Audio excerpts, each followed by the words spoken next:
अब वक्त आ गया है कि हर यात्री अपनी आंखें खोले और लूट की इस परंपरा को खत्म करे, क्योंकि जब तक हम चुप रहेंगे तब तक ये सिस्टम हमें ठगता रहेगा। बात हो रही है ट्रेन में मिलने वाले खाने की, जिसे आप भूख लगने पर मजबूरी में खरीदते हैं, लेकिन आपको नहीं पता कि हर निवाला आपके जेब से कुछ ज्यादा ही निकाल रहा है। मान लीजिए आप ट्रेन में सफर कर रहे हैं, सफर लंबा है, थकान है, भूख लगी है। ऐसे में ट्रेन में घूमता वेंडर आता है और पूछता है, खाना चाहिए? आप हाँ करते हैं और वो थाली दे देता है। आप भी बिना कुछ सोचे 120 या 130 रुपए निकालकर उसे दे देते हैं। लेकिन रुकिए, क्या आपको पता है रेलवे ने उस थाली का रेट तय कर रखा है सिर्फ 80 रुपए? जी हाँ, रेलवे की गाइडलाइंस के मुताबिक ट्रेन में मिलने वाली स्टैंडर्ड वेज थाली का रेट 80 रुपए से ज्यादा नहीं होना चाहिए। फिर ये 120 से 130 की लूट क्यों? असल में यही वो खेल है जो सालों से चलता आ रहा है। लाखों लोग रोज इस झांसे में आकर वेंडरों की जेब भर रहे हैं और खुद को ठगा महसूस भी नहीं कर पा रहे, क्योंकि उन्होंने कभी सवाल ही नहीं किया।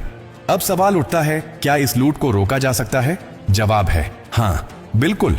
लेकिन इसके लिए आपको थोड़ा सा जागरूक और थोड़ा सा हिम्मती बनना पड़ेगा। जब अगली बार वेंडर आपसे खाने के बदले 120 रुपए मांगे तो सीधा एक बात कहिए, मुझे इसका पक्का बिल चाहिए। अगर वो बिल नहीं देता या टालने की कोशिश करता है तो याद रखिए, रेलवे का नया नियम कहता है नो बिल नो पेमेंट, यानी बिना बिल के आप उस खाने का 1 रुपया भी देने के लिए बाध्य नहीं है। और अगर वेंडर इसका विरोध करता है तो आपको डरने की बिल्कुल जरूरत नहीं।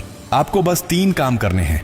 पहला, उसे यह वीडियो दिखाओ ताकि उसे समझ आ जाए कि आप कोई आम मुसाफिर नहीं बल्कि जागरूक नागरिक हैं। दूसरा, अगर वो फिर भी झूठ बोलता है या बदतमीजी करता है तो तुरंत रेलवे की हेल्पलाइन पर कॉल करें, 18199132। और तीसरा, अगर आपके पास मोबाइल है, जो ज्यादातर के पास होता है, तो वेंडर की फोटो खींचिए, उस खाने का रेट लिखिए और उसे सोशल मीडिया पर पोस्ट करिए। अब ये मत सोचिए कि ये छोटा मामला है, क्योंकि हर छोटा मामला तब बड़ा बनता है जब लाखों लोग एक ही गलती दोहराते हैं। अगर आप बिना बिल के पैसे दे रहे हैं तो आप भी इस चोरी में बराबर के हिस्सेदार बन जाते हैं, क्योंकि आप जानते हैं कि वो गलत ले रहा है फिर भी दे रहे हैं। सोचिए, क्या आप अपने बच्चों को यही सिखाना चाहेंगे?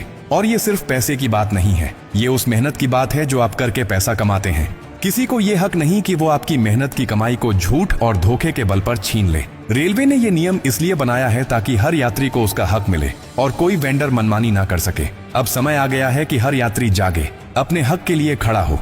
ये मत सोचिए कि आपके अकेले कुछ करने से कुछ बदलेगा नहीं। परिवर्तन अकेले से ही शुरू होता है। जब आप आवाज उठाएंगे तो बाकी भी प्रेरित होंगे और धीरे धीरे यही एक लहर बनेगी जो पूरे सिस्टम को साफ करेगी। अगर आपको लगता है कि ये जानकारी जरूरी है तो इसे बस अपने तक मत रखिए, हर उस व्यक्ति तक भेजिए जो ट्रेन से सफर करता है। अपने दोस्तों, रिश्तेदारों, माता पिता, ऑफिस के सहकर्मियों, हर किसी को बताइए कि अब वक्त आ गया है लूट को बंद करने का।